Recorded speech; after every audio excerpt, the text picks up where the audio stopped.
What's going on, everybody? It's Fragged Out, Swagged Out, and you already know why I'm here. Today I'm going to cover a very special fragrance, and it's special for a lot of reasons. Number one, it's very special to me because it's very unique in a lot of ways. Number two, it's very limited in quantity, so it's not very easy to find. So it's special in that sense as well.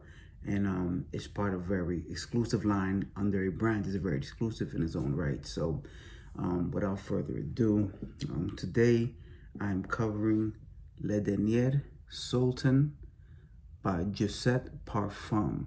And I might have that pronunciation or enunciation really far off, but I will have the actual title, the name and the title, and you can read it there. But as far as I understand Spanish, being close enough to Latin and French, it's Le Dernier Sultan.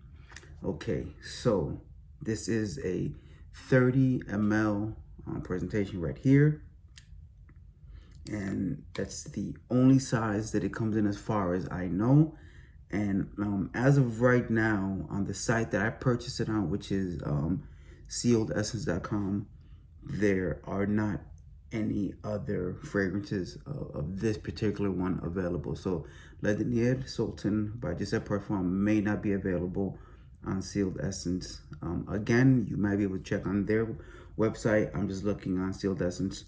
So I think I bought the last one on the website because it was available when I purchased, and 2 days later when I went back to look at it, they were no longer available. So a little bit about this particular fragrance. On the website, it says it is an Extrait de Parfum because you see here on the actual bottle, it doesn't give any actual descriptions. It's very minimalist, but it does have this little red kind of felt lining around the cap and the bottle itself, and some gold on the top. And again, it says Sultan on it, kind of royal feel to it. I know that if you are a historian or you read the Bible or a lot of religious books, purple is referred to as a royal color. However, if you move further east into China and deeper into the Orient, you'll find that a lot of gold and red represents royalty. So this is a sultan of fragrances, I guess you can say. And it says, today is born Le Dernier Sultan, a provocative caramely orange cinnamon combo with hints of latte and macchiato. The amber is drenched in vanilla and sandalwood for an absolutely boozy extrait de parfum that comes directly from the Sultan's favorite spice, bazaar. So it's meant to be boozy. It's meant to have that coffee vibe to it, some spice, and definitely a royal, regal kind of smell. This is a 30 ml bottle. It is an Extrait de Parfum, and they say 38% concentration, so 2 sprays is enough. That is a note from the nose, which is Jimmy Bowden, or Bowden. I could be getting that pronunciation off as well, but Jimmy, we'll call him Jimmy right now, from Gisette. And they recommend 2 sprays. I'm gonna do 4 to 5 personally, and not because 2 sprays is not enough, but because this is good. And at 30 ml bottle, I'm not gonna wear it very often, so when I wear it, I want it to last all day and I want it to really blast off. So but two will do you if you're trying to save your bottle. I would like to save it, but realistically, you know, I buy it to wear it. So the top notes are bergamot, orange, and cinnamon. The heart notes are rose, vanilla, and coffee. And at the base, you're going to get amber and sandalwood. So if your nose is able to put those notes together, you kind of know what you're going to get. There's my 2 sprays for today in this fragrance. So as you know, a fragrance house doesn't give the notes to really stand out. It's not to say that this entire fragrance is made of only 7 or 8 notes, but these are the things that they need you to know to give an idea of what you're smelling, and to give an idea of what it smells like, just in case it falls into your wheelhouse. As soon as it opens, you get that bergamot and orange, citrusy, cinnamon opening, but it has a nutty, like little nutty back drop to it. So it's not just citrus and cinnamon. Those things stand out and it blend well with something nutty in the background,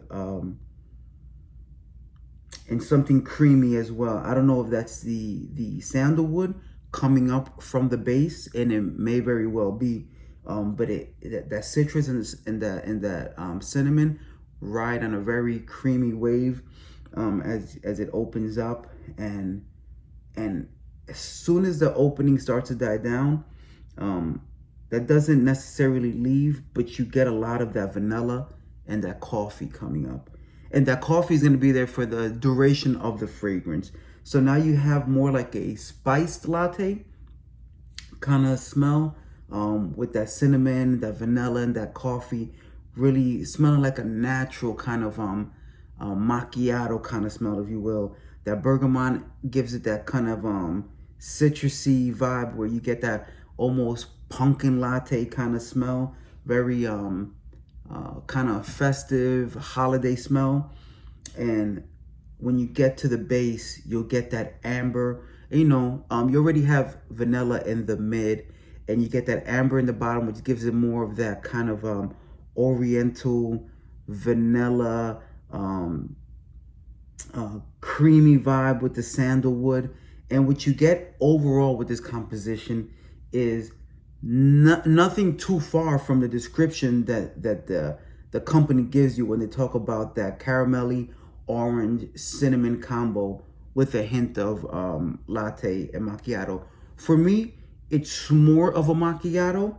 So although it opens up with those citrus and the cinnamon, that coffee kind of takes over the composition. Whether you want to call it, I don't drink a lot of coffee personally, but I have been to Starbucks at least once or twice in my life, and I'm in the military, so everybody around me drinks coffee. But yeah, I just get this really nice creamy coffee effect, just with different kind of syrups that you can put in your coffee. So you have that vanilla, you have that cinnamon, you have those citruses, that amber and that sandalwood working to make it sweeter and creamier. And I don't talk about it a lot because I don't get blasts of it, but the rose is in there as well in the mid. And in a composition like this, rose is never going to take over. But if you're familiar with rose in your fragrances, you will catch it. I don't speak about it too much here because I know that it's not something that really stands out. It's more of a supporting role in this fragrance. But man, overall, this is a very, very beautiful fragrance. $1.99 for 30 ml. Do I think it's worth it? Absolutely. I really, really do. The spices, the citrus, the coffee, the sandalwood, the creaminess of it all. It's just a really perfect composition. I think whatever the creative nose behind this was trying to accomplish when they made it, it came out exactly as it was intended to be. Is it artistic? Absolutely. Is it meant to be an everyday fragrance? Nah, I don't think so. A lot of it is the art of fragrance here. You don't get that too much. Even with niche fragrance houses, you don't get that too much. At the end of the day, a lot of fragrance houses just want to sell units. So with this one, you get a lot of those amazing fragrances. They're probably more of the seasoned fragrance enthusiast is going to appreciate. It's not your ambergris or your ambroxan balm or your blue fragrance. And this is very different. It has that oriental gourmand leaning, slightly boozy, slightly spicy, just a lot of really great details from different angles that complete this fragrance.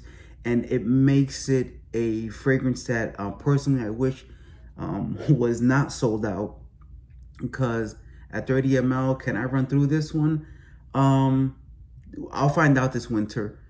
I probably could. I'll be generous with my with my uses, but I probably could. So once again, this is Le Dernier Sultan by Extrait de Parfum, another gem from the house. They haven't disappointed me yet. This is one that is becoming one of my favorite houses, along with a couple of others that I've been experimenting with lately. And this is another fragrance that will stay in my collection. If I can add another one, if you can get your nose on it, man, you absolutely should. And if you can, I'm sorry that I'm bringing it up so late, but I'm really enjoying this one. This is definitely a big hitter for me. Thank you once again for giving me your time and listening to my thoughts on this fragrance. This is Fragged Out, Swagged Out, and I'm out.